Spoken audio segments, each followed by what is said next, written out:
किसी ने बड़े कमाल की बात कही है कि यदि आप सही हैं तो आपको गुस्सा करने की कोई जरूरत नहीं है, और यदि आप गलत हैं तो आपको गुस्सा करने का कोई हक नहीं है।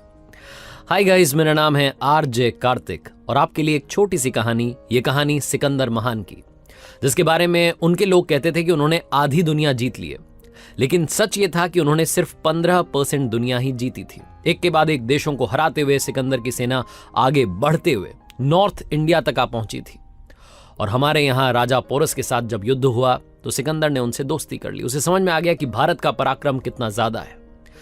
सिकंदर की सेना की लगातार ये डिमांड थी कि अब वापस लौटा जाए, कब तक युद्ध करते रहेंगे। वो युद्ध कर करके थक चुके थे। सिकंदर ने अपनी सेना की बात को मान लिया और वापस जाने का फैसला लिया।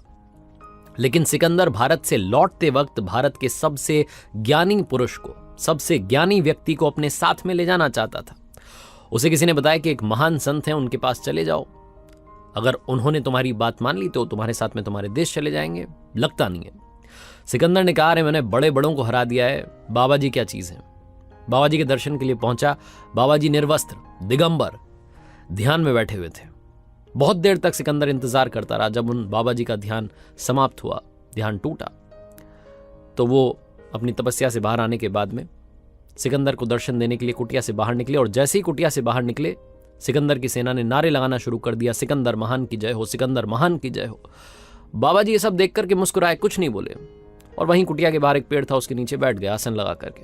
सिकंदर उनके पास गया और जाकर के बोला कि बाबा जी, मेरा नाम सिकंदर है, सिकंदर महान, और मैंने ना जाने कितने देशों को, ना जाने कितने राजाओं को हरा दिया है।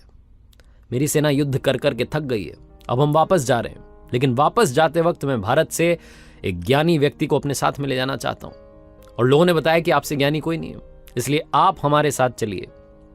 बाबा जी ने मना कर दिया कि नहीं, मैं यहां तपस्या करता हूं, ये छोटी सी कुटिया मेरी कुटिया, बस इसके अलावा मुझे कहीं नहीं जाना।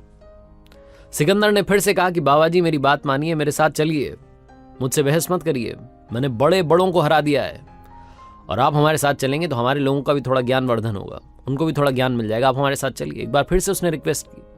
बाबा जी ने फिर से मना कर दिया कि नहीं, मैं ये जगह छोड़ करके जा नहीं सकता। सिकंदर को गुस्सा आ गया। सिकंदर ने अपनी तलवार निकाली और बाबा जी की गर्दन पर टिका दी, और उसके बाद में बोला कि बताइए, अब मरना चाहते हैं या चलना चाहते हैं। बाबा जी ने कहा कि तुम अगर मुझे मारना चाहते हो तो मार दो, लेकिन मैं कहीं नहीं जाने वाला, और तुम्हारे बारे में बस एक बात कहना चाहता हूं कि ये महान बोलना बुलवाना बंद कर दो। तुम महान नहीं हो, तुम तो मेरे गुलाम के भी गुलाम हो। जहां बाबा जी ने कहा, सिकंदर चौंक गया, आश्चर्य में पड़ गया। उसने पूछा कि क्या गुलाम के गुलाम क्या? मुझे आज तक किसी ने गुलाम नहीं कहा, मैं महान हूं, और कौन सा गुलाम जिसका मैं गुलाम हूं? तो बाबा जी ने कहा कि मेरा गुलाम है गुस्सा। जब मैं चाहता हूं तभी वो गुस्सा मुझे आता है, लेकिन तुम तो उस गुस्से के गुलाम हो, तुम तो मेरे गुलाम के भी गुलाम हो। तुमने पूरी दुनिया जीत ली ऐसा तुम कहते हो, लेकिन तुम अपने गुस्से पर आज तक काबू नहीं पा पाए, विजय नहीं पा पाए। अगर तुम यही बात मुझसे प्यार से, मोहब्बत से कहते तो शायद बात कुछ और होती, लेकिन तुम अपने अहंकार में डूबे हुए हो।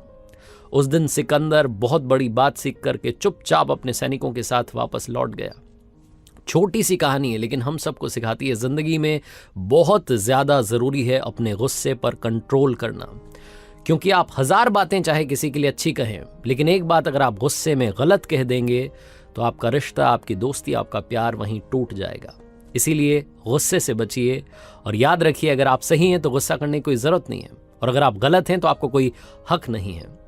सुनते रहिए, देखते रहिए मेरे साथ हर सोमवार सुबह 9:30 बजे मेरे सोशल मीडिया पर एक नई कहानी। और बस जाते जाते यही कहूंगा, कर दिखाओ कुछ ऐसा कि दुनिया करना चाहे आपके जैसा।